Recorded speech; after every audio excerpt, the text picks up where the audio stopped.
ప్రియమైన దేవుని బిడ్డలారా, దినవృత్తాంతముల 2వ గ్రంథము మనకు 15, 16 అధ్యాయాలు యూదా రాజైన ఆసా అను రాజును గూర్చి కనిపిస్తాయి.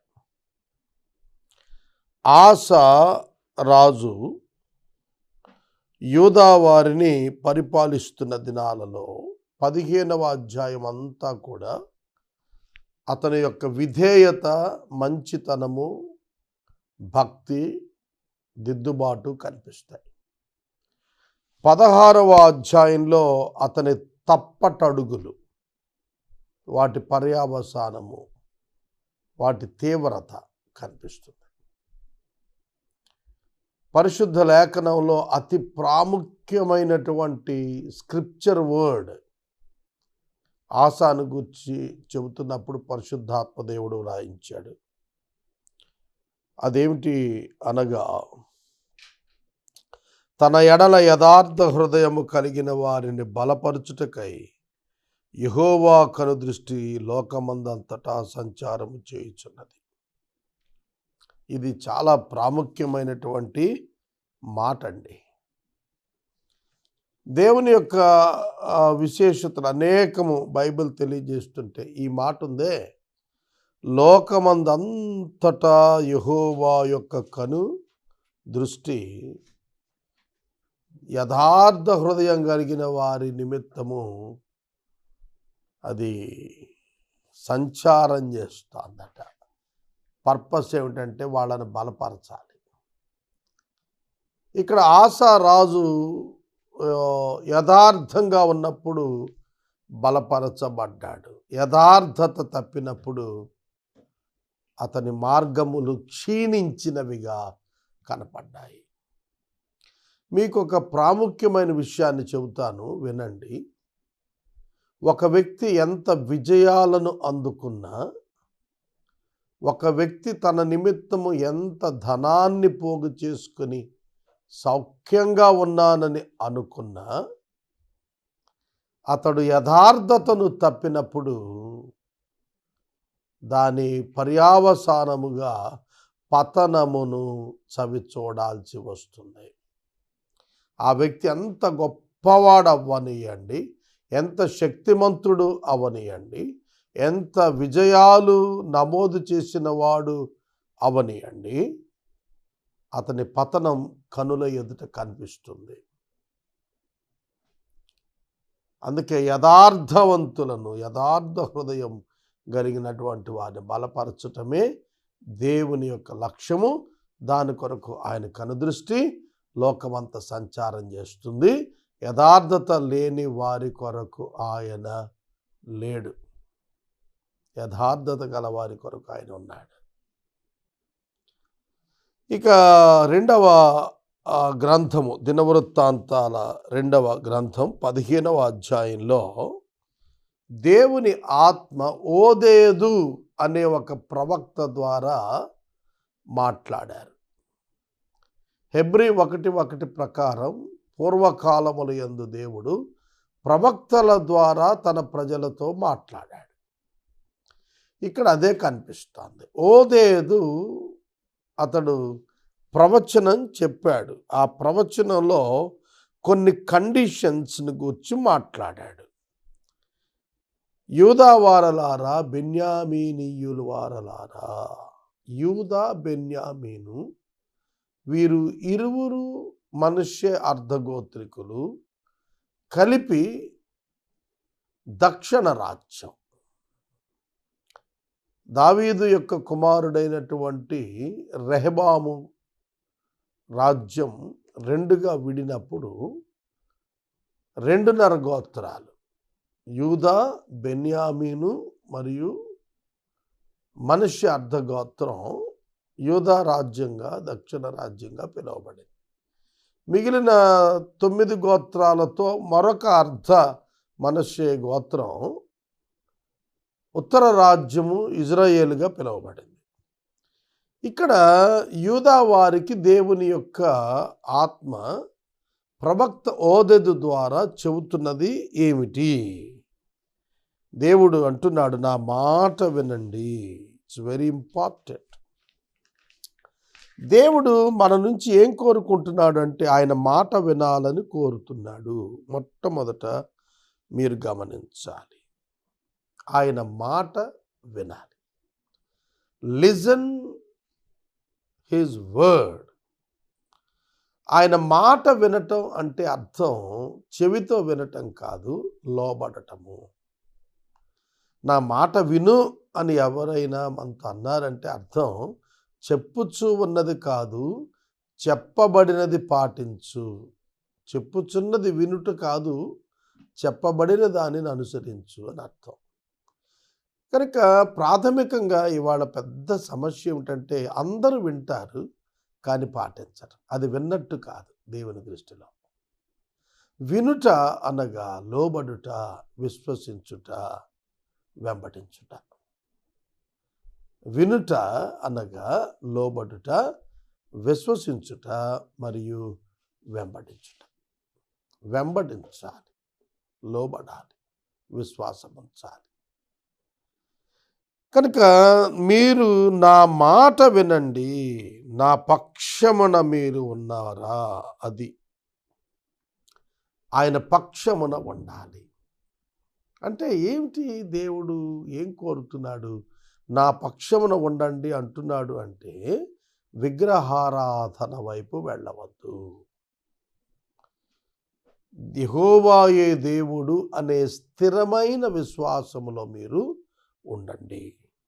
అప్పుడు మీరు ప్రార్థన చేస్తే మీకు జవాబు దొరుకుతుంది. విచారణ చేసిన ఎడల ఆయన ప్రత్యక్షమగును అంటే మీ ప్రార్థనకు జవాబు దేవుడిస్తాడు. This is the secret. దేవునికి లోబడి దేవుని యందు విశ్వాసం ఉంచి దేవుని యొక్క మాటకు ఎప్పుడైతే దీన హృదయంతో యాక్సెప్టెన్స్ ఇస్తామో ఆయన పక్షాన ఉన్నట్టు. ఆయన పక్షమున మనం ఉన్నప్పుడు ఆయన మనకు ప్రత్యక్షమవుతాడు, మన ప్రార్థనకు జవాబిస్తాడు. It is the condition. ఆయన పక్షంగా లేకుండా నా ప్రార్థనకు జవాబు రావటం లేదంటే ఎట్లా? రాదు. ఆసాకు దేవుడు హెచ్చరిక చేస్తున్నాడు, మీరు నా పక్షాన ఉన్నారా, మీ ప్రార్థనకు జవాబు వస్తుంది. మీరు ఆయన విసర్జించారనుకోండి, కండిషన్ మీది. ఎప్పుడైతే మీరు విసర్జిస్తారో ఆయన కూడా విసర్జిస్తాడు. నిజమైన దేవుడైన ఉపదేశము చేయు యాజకులైన ధర్మశాస్త్రమైన చాలా దినాలు ఇశ్రాయేలీయులకు లేకుండా పోతుంది. జాగ్రత్త. దేవుడు విసర్జించుట అంటే అర్థం ఏంటంటే వాక్యం దొరకదు. వాక్యం దొరకదు. దేవుని వాక్కు కానీ, ప్రవక్తలు కానీ, యాజకులు కానీ, అంటే స్పిరిచువల్ యాక్టివిటీ సీజ్ అవుతుంది. చెరకు వెళ్ళినప్పుడే ఇలాంటి సంభవాలు వస్తాయి. అందుకని చెబుతున్నాడు, మీ ఆధ్యాత్మిక పనులు వీగిపోతాయి, ఆగిపోతాయి. దేవునితో మీరు లేకపోతే అది మీ పరిస్థితి. తమ శ్రమయందు వారు యెహోవా యొద్దకు మళ్ళుకొని ఆయనను వెదికినప్పుడు ఆయన వారికి ప్రత్యక్షమయ్యాడు. ఆ కాలాలలో గొప్ప అల్లకల్లోలములు జరిగినప్పుడు వారికి సమాధానము లేకుండా పోయింది. దేవుడు జనమును సకల విధమైన బాధలతో బాధపరిచాడు, పట్టణాన్ని పాడు చేశాడు. అప్పుడు దేవుడు అంటున్నాడు, మీరు బలహీనులు కావద్దు, ధైర్యం వహించండి, మీ కార్యము సఫలమవుతుంది. మీరు దేవుని పక్షంగా ఉంటే మీకు జవాబులు రావటమే కాదు, మీ కార్యము సఫలమవుతుంది, మీ పనులు పూర్తవుతాయి. అంటే God will not be in your control. Don't be mistaken. తప్పుగా అర్థం చేసుకోకండి. నేను విన్నాను చాలామంది క్రైస్తవేతర సోదరులు, దేవుడు నీ వశమైపోతాడు, దేవుడు నీ దాసుడైపోతాడు, దేవుడు నువ్వేది చెప్తే అది చేస్తాడనే పదాలు వాడుతున్నారు. అది చాలా రాంగ్ ఇంప్రెషన్, రాంగ్ అండర్స్టాండింగ్. దేవుని గురించి అది సరైనది కాదు అలాంటి అభిప్రాయం. దేవుడు ఆ, మన మనకు జవాబిస్తున్నాడు అని అంటే మనకు ఈల్డై కాదు, మనల్ని ప్రేమించి. అది మనం మర్చిపోకూడదు. మీరు బలహీనులు కాక ధైర్యం వహించండి. కార్యము సఫలం కావాలి అంటే దేవుని మాట వినాలి, దేవుని యొద్ద విచారణ చేయాలి, దేవుని పక్షముగా ఉండాలి, బలహీనులు కాకూడదు, ధైర్యము వహించాలి. Don't be weaken. నువ్వు బలహీనతలలోనికి పడిపోకూడదు. అంటే సులువుగా చిక్కులు పెట్టు పాపాలలో నువ్వు పడద్దు. నీ కార్యం సఫలం కాకుండా పోతోందంటే సులువుగా చిక్కులు పెట్టే పాపాలే. Your sinful attitude and actions will give you the things to be lost. నీవు చేయవలసినవి నష్టపోయేటట్లుగా చేస్తాయి నీ యొక్క ఉద్దేశాలు, నీ యొక్క అభిప్రాయాలు, నీ క్రియలు. కనుక బలహీనుడువు కావద్దు. ఇది మీతో పాటు నాకు కూడా చెప్పుకుంటున్న మాట. మనం బలహీనులమైతే మన కార్యం ఎలా సఫలం అవుతుంది? మనం ధైర్యం తెచ్చుకోకపోతే మనం కార్యాన్ని ఎలా పూర్తి చేస్తాము? To complete any task, to reach any goal, మనకు బలహీనత ఉండకూడదు, ధైర్యము ఉండాలి. ఓదేదు ఎన్ని మంచి మాటలు చెప్పాడు. అలా చెప్పి ధైర్యం తెచ్చుకోండి అని చెప్పి అన్నాడు. విగ్రహాలు తీసేయండి, హేయమైన విగ్రహాలు తీసేయండి, యెహోవాకు బలిపీఠం కట్టించండి. ఎప్పుడైతే ఇవి చేస్తారో ఆయన మిమ్మల్ని చూస్తాడు. ఇవి చేయటం ప్రారంభించాడు. ఇక ఆస ఓదేదు చెప్పినవి చేయటం ప్రారంభించాడంటే దేవుని మాట వినటం, వాటి ప్రకారం జీవించటం, దిద్దుబాటు చేసుకోవటం ప్రారంభించినప్పుడు ఒక వండర్ ఏమిటంటే ఇశ్రాయేలు దేశము నుండి ఆ 9 గోత్రాల్లో నుండి అనేక మంది ప్రజలు వచ్చి వీరితో చేరిపోయారు, యూదులతో చేరుతున్నారు అని ఇక్కడ చూస్తాం. విస్తారమైన జనులు అతని పక్షాన చేరారు. అంతేకాదు పూర్ణాత్మతో పూర్ణ హృదయముతో యెహోవా యొద్ద విచారణ చేద్దామనుకున్నారు. వాళ్ళు యెహోవా యొద్ద విచారణ చేద్దామనుకున్నారు. ఎవరైతే విచారణ చెయ్యరో వారికి మరణం విధించేద్దాం అనుకున్నారు. అంటే యెహోవాయే దేవుడు, ఆయనను మాత్రమే ఆరాధించాలి, ప్రార్థించాలి. అలా కాకుండా వేరొకటి చేస్తే వాళ్ళు చంపేస్తాం అనుకున్నారు. అంటే భక్తిహీనతను నిర్మూలించారు వారి మధ్య నుండి. ఇది ఎంత గొప్ప మాట. కనుక పాపమునకు చోటు ఇవ్వక వారు ముందుకు కొనసాగారు, నిష్కర్ష చేసుకున్నారు. చాలా తీవ్రంగా వారు నిర్ణయం చేసుకున్నారు. ఆ సందర్భంలో పూర్ణ హృదయముతో ప్రమాణం చేసి పూర్ణ మనసుతో ఆయనను వెతికి ఉన్నారు కనుక వారికి యుద్ధాలు లేకుండా నెమ్మది కలిగింది. పూర్ణ మనసుతో పూర్ణ ఆత్మతో ప్రభువును వెతికారు, అందుకే వారికి నెమ్మది కలిగెను. యుద్ధాలు లేకుండా దేవుడు చేసెను. ప్రభువారు కొండ మీద ప్రసంగంలో నా రాజ్యము నా నీతి వెదకమన్నారు. అప్పుడు అవన్నీ మీకు అనుగ్రహించబడతాయి. అంటే ఇక్కడ యెహోవాను వెతికారు. ఆయనేమో రాజ్యం అన్నాడు కొత్త నిబంధనలో. ఓల్డ్ టెస్టిమెంట్లో ఆసా కాలంలో వారు ప్రభువును వెతికారు, పూర్ణ హృదయంతో పూర్ణ ఆత్మతో వెతికారు, వారికి నెమ్మది దొరికింది. మత్తయి 11:28 ప్రయాసపడి భారం మోస్తున్న సమస్త జనులారా నా యొద్దకు రండి, మీకు నెమ్మదినిస్తాను, విశ్రాంతినిస్తాను అన్నాడు. కనుక విశ్రాంతికి మూలం ఏమిటి? పూర్ణాత్మతో పూర్ణ వివేకంతో పూర్ణ హృదయంతో ప్రభువును వెతకాలి. దేవుని యొక్క లేఖనాలను మీరు వెతికి వాటి ప్రకారం ప్రవర్తిస్తే మీకు నెమ్మది కలుగుతుంది, యుద్ధాలు లేకుండా పోతాయి. కానీ యుద్ధాలంటే మనం యుద్ధం చేస్తున్నామా ఈ దినాల్లో అంటే అవి లేదు. దాని అర్థం ఏమిటంటే మీ నెమ్మదిని పాడు చేసే ఏ ప్రయత్నంనైనా జయించగలుగుతారు మీరు. మీ మనశ్శాంతిని, మీ ఆనందాన్ని, మీ సంతోషాన్ని దొంగిలించే ఎటువంటి శత్రువునైనా మీరు జయించగలుగుతారు. ఏ పరిస్థితినైనా మీరు జయించగలుగుతారని వాక్యం చెప్పుచున్నది. ఆశ ఉన్నత స్థలాలను తీసేయకపోయినప్పటికీ కూడా ఇజ్రాయేలీలో నుండి తీసేయలేదు. ఇతను బ్రతికిన కాలం ఇతని హృదయం యథార్థముగా ఉండెను.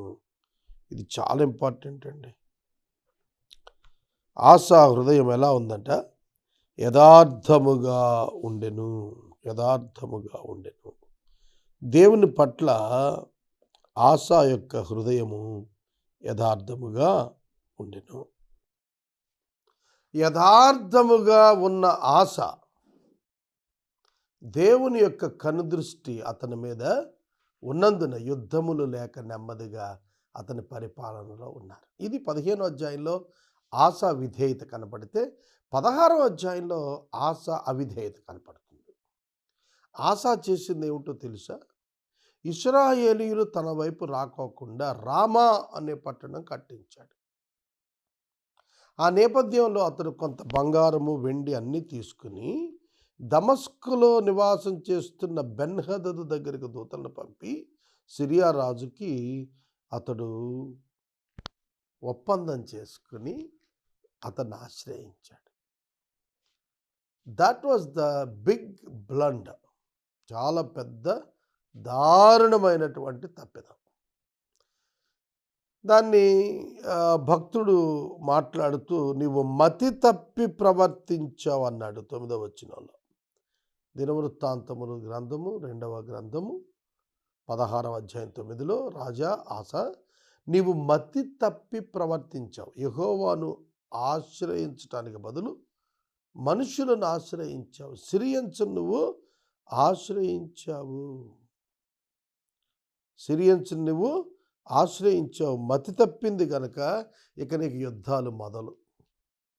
యుద్ధం మొదలు అంటే ఒక పోరాటం, ఒక ఇండిఫరెన్స్, ఒక విభేదం అనుకుంటే దానికి కారణం ఏమిటి అంటే మతి తప్పటం. అంటే ఆలోచించవలసినటువంటి తీరులో ఆలోచించకపోతే విభేదాలు పొడచూపుతాయి. వైజ్గా థింక్ చేయాలి, వైజ్ డెసిషన్స్ తీసుకోవాలి, వైజ్ యాక్షన్స్ తీసుకురావాలి. అలా లేకపోతే జరిగేది ఏమిటంటే పోరాటాలు, యుద్ధాలు, విభేదాలు వస్తాయి.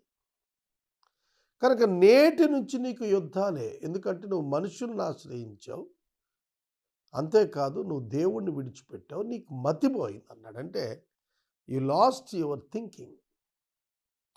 ఆలోచన ఎప్పుడైతే తప్పిపోతుందో అప్పుడు మనిషి భ్రష్టుడు అయిపోతాడు, చెడు పెరిగిపోతుంది అతనిలో, అతడు తీవ్రమైన దుష్క్రియలలో ఉంటాడు. ఏం చేశాడో తెలుసా? దీర్ఘదర్శి ప్రకటించాడని దీర్ఘదర్శిని తీసుకెళ్ళి బందీ గృహంలో, జైల్లో వేశాడు. తన సరి చేసుకోవాలి కానీ ప్రకటించిన వాడిని జైల్లో వేయటం ఏంటి? నిన్ను ఎవరైనా తిడితే నిన్ను నువ్వు సరి చేసుకోవాలి, అంతేగాని తిట్టిన వాడిని శిక్షించటం అది సరైన పద్ధతి కాదు. ఎవరు నిన్ను విమర్శించినా నీ హృదయాన్ని ఫస్ట్ చెక్ చేసుకో, దానిలో ఆ లోపం కనపడితే సరి చేసుకో.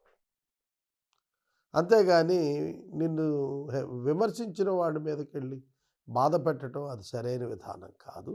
ఇక్కడ ఆశ అలా చేశాడు. ఇంకా అక్కడితో ఆగలేదు, రౌద్రం చూపించాడు, కోపగించుకున్నాడు, బాధ పెట్టాడు. రౌద్రము, కోపము, బాధించుట చూడండి తీవ్రం అవుతోంది ఇతనిలో. యాంటీ థింకింగ్ ఎప్పుడైతే వచ్చిందో దేవుని మీద, దేవుని విడిచి మనుషులను ఆశ్రయించాడో ఇతరులను బాధించాలని, ఇతరుల మీద రౌద్రం అని, ఇతరుల మీద కోపము, ఇవన్నీ కూడా వచ్చేసాయి. ఆశ యెహోవా యొద్ద విచారణ చేయక వైద్యులను పట్టుకున్నాడు.